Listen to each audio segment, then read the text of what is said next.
Hi, everybody. My name is Dr. Linda Baker, and I'm going to be running this next nutrition section. So I wanted you to see what we call a total mixed ration. So it's all the feed ingredients mixed together, and we'll see the individual feeds. But I wanted you to take a look at this, what the end product is. So if you look here at this,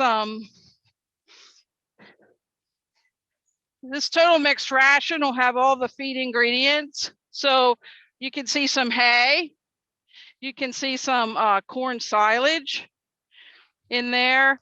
There's some shelled corn, ground shelled corn, and also some protein mix.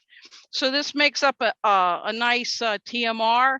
And so the purpose of a total mixed ration is so that a cow takes one bite and it's all the same. So she's not having individual feed ingredients. However, a total mixed ration is very popular on larger farms, but when you go to many Mennonite and Amish farms, they do not have a total mixed ration. So they are what we call component fed. So they will feed all the cows hay, then they'll feed them corn silage, and then they'll come along and with a cart and feed them their protein and corn on an individual cow basis. So we have 4 TMRs in this barn because we have 4 groups of cows. It's the same 5 ingredients, but they're put in different proportions. So when you're on when you're feeding an individual cow, it's like you have 30 to 50 TMRs. They're not mixed together, but they're fed individually to that cow. Here we feed every. Awesome. For everyone watching, we are with Dr. Linda Baker. She's the Assistant Professor of Dairy Production Medicine at University of Pennsylvania Veterinary Medicine. So we are very excited to be hanging out with her as she just talks about the importance of nutrition and the crops for these farmers. And we were just talking with the vet, Emily, who talked about a little bit how important it is for these cows to have the right nutrition. Otherwise, it can cause some upset stomachs and some issues. So thank you so much, Dr. Linda Baker, for going over some of this with us and sharing your expertise on nutrition and crops. Oh, you're welcome. Thank you. Okay. With all good nutrition programs, we have manure production. So probably about 30% of the protein, about 50% of the ration is digested, and the rest is in the manure. So with a manure system, we have a flush barn. And so we have water in these towers, and there's jets at each end of the barn that will open, flush the manure to the center of the barn. From that, it goes underground and comes out here into this reception pit. Then from this reception pit, it'll kick on this elevator, which is a manure separator, and it'll separate the solids from the liquid. And so the solids go on the one side or the one pile. The liquid goes into this first lagoon. And then there's a siphon out there. So when the water gets so high and the whatever debris is left in there sinks to the bottom, we have clean water going into that, not clean water, but we have just liquid going into the second lagoon. Then from there, we have a pump house, and that'll pump that water back up into these holding tanks so that we can flush the barn again. So it's sort of a little bit of a recycling. So that's how our manure system works. So that's part of nutrition. So we want to now go and look at some of our individual feeds. Okay, so it looks like we're going into a commodity barn, maybe? Yes, we are. We're going into the commodity barn, and we're going to see, so this is yet a third forage. So this would be, so we have corn silage, and we'll see some triticale. This is chopped green hay. So as you can see, so we have a processor come and chop our hay that's in these bales. And so it fits into the TMR, it mixes in more uniformly. So it's a grass hay, and it's chopped pretty finely. It's really important for dry cows who get 85% forage and a lot of hay. So it goes into the mix better. So then we have, this is cornmeal.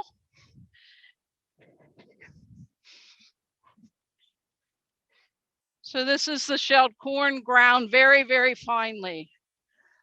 So this is almost like flour. So very fine. So we're trying to feed the rumen bugs of the cow. And so they like carbohydrates. So this is ground fine so that the microbes can digest it quickly.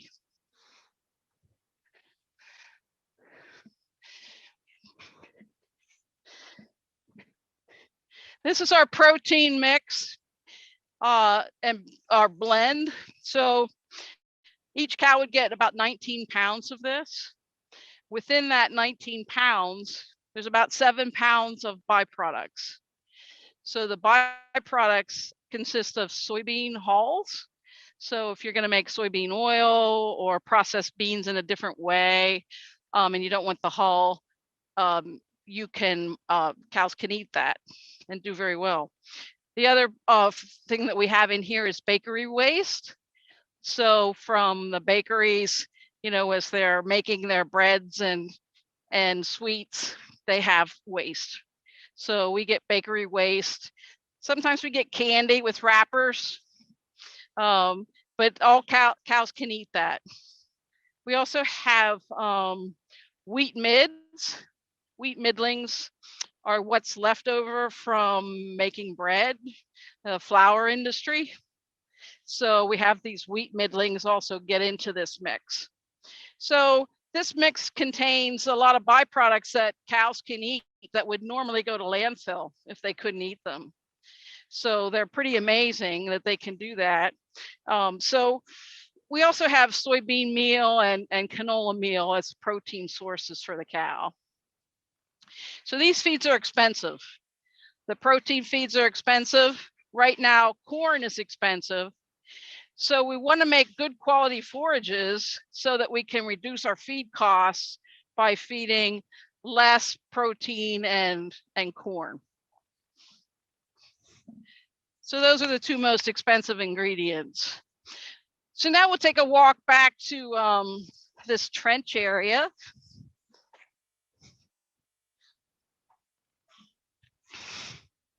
Yeah, it's a big mixer. I was going to say, Dr. Linda, is that the mixer next to you, that big red thing? Yes, so this is how they mix the TMR. So all the ingredients go in that mixer wagon, and then has watch yourselves.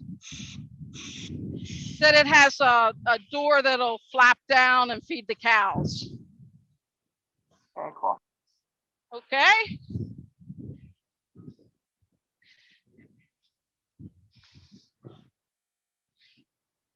I guess we'll go see this first. So we're gonna walk back here and see corn silage. And so right now we have corn silage in 3 trenches, and we have some ag bags. And so every year we make at least 2 ag bags that won't be fed until next year. So right now we're going to go see an ag bag that was made last year of corn silage. So we always want to have fermented feed on the farm. So we have these ag bags in preparation for when we fill our trenches, so that we don't have to feed them right away, so that we can have fermented feed, which is a process where you take the oxygen out and it ferments, and it'll keep a long time until you open it again and expose it to air. So we'll go down here and look at this corn silage. We have 5 full-time employees, and then we have several part-time employees, and we have student workers that come when they can.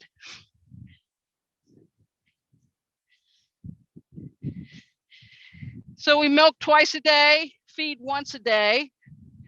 So our feed is, so we just keep pushing in feed to the cows each day, several times a day. So corn silage is the whole plant that is chopped up. So it leaves about maybe an 8-inch stalk in the field. So the entire plant's chopped up. So because of that, we have fiber from the plant, and we have corn grain from the cob. So it's a product that's very easily for cows. They love it. It smells good. They eat a lot of corn silage. So on this farm, we feed about 60 pounds per cow per day of corn silage. It's our cheapest ingredient, so we like to maximize this. And the more starch it has in it, the less corn grain we have to feed, which is pricey. So we want to have a good product. So this is all carbohydrate, whether it's fiber or starch. So rumen bugs love starch. So it's a big fermentation vat. So we're feeding the bugs in the rumen. So if you want to smell any of this, you can pick it up, look at it. So we have a kernel processor on our harvesting equipment that will break the kernel into little itty bitty pieces. So you can't see any kind of kernel here. You can only see the starch on the leaves. And I think you can see how much starch is there and how much fiber. It smells great. You'd eat this if you were a cow. I wish we could smell it. Oh, I love that smell of feed. Yeah, it's a great smell. And so we have a lot of corn silage. So we'll walk down and I'll show you the trenches where we have more corn silage. So you mentioned that corn silage was from last year. Is that That's normal? Or does feed stay in those ag bags for a year, or why is Yes. it like, freshly cut? How does that work? Yes, well, we have freshly cut right here next to me. So this is a fresh this year. So we always make some ag bags. So this will be fed next year when we're making our corn silage, and it takes a couple months to ferment. So we try not to go on fresh feed. We want it all fermented. So we have to plan to make ag bags this year to feed next year. Gotcha. That makes sense. Lots of planning. Yeah. So we're going to walk up and look at our trench system where we have more corn silage.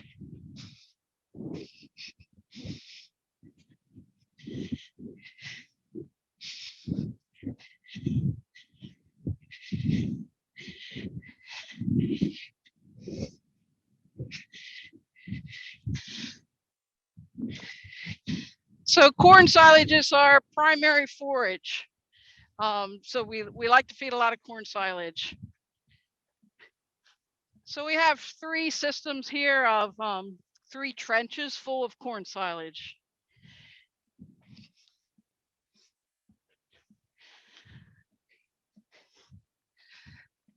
So how this is made is it comes in from the field, and we try to have like a 4 to 6 inch layer. Then a tracker will drive over that, pack it down. Then we'll get the next 4 to 6 inches. So, we have a tractor with a great big front end loader that can push the feed, pack it down, get the air out.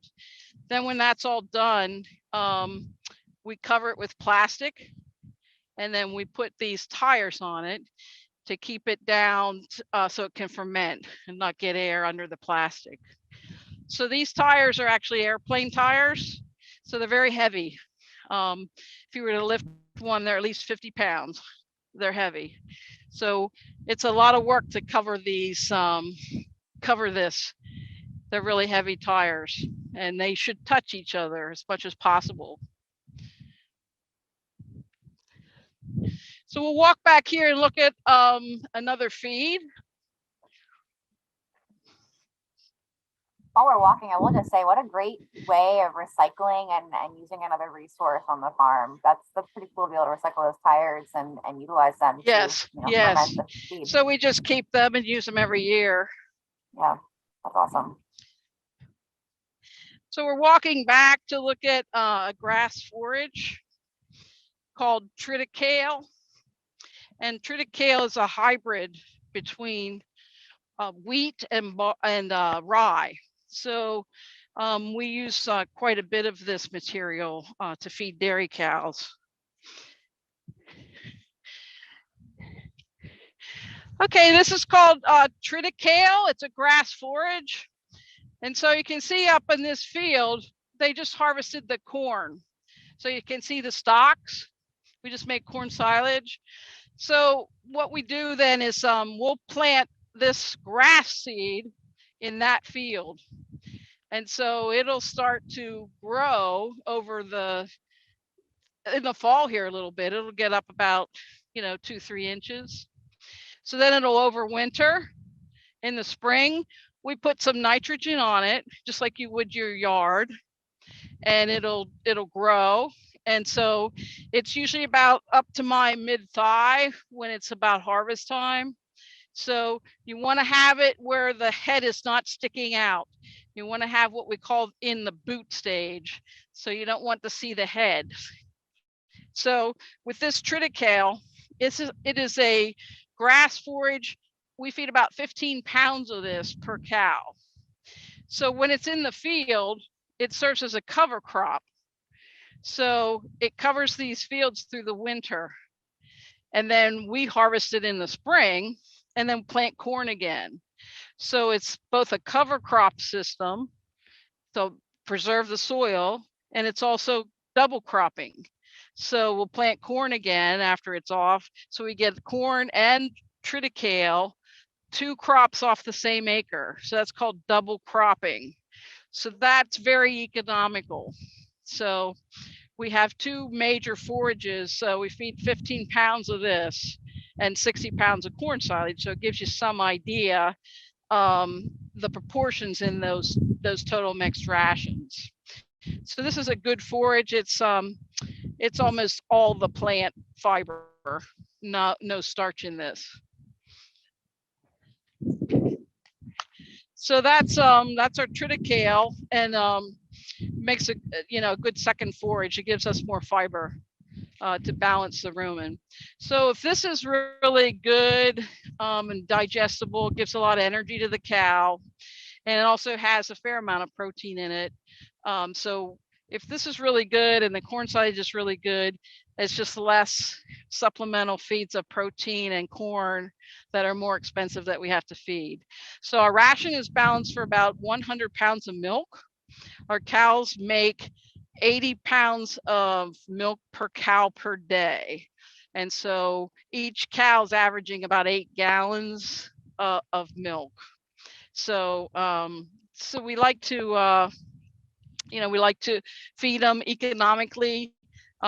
Though when our milk price is based on milk fat and milk protein, and so how many pounds of that we're selling, and that's all nutrition based. So it's how you feed the cows, if they have enough fiber, if they have enough starch, what the balance of that TMR is. And so we have the 4 different TMRs.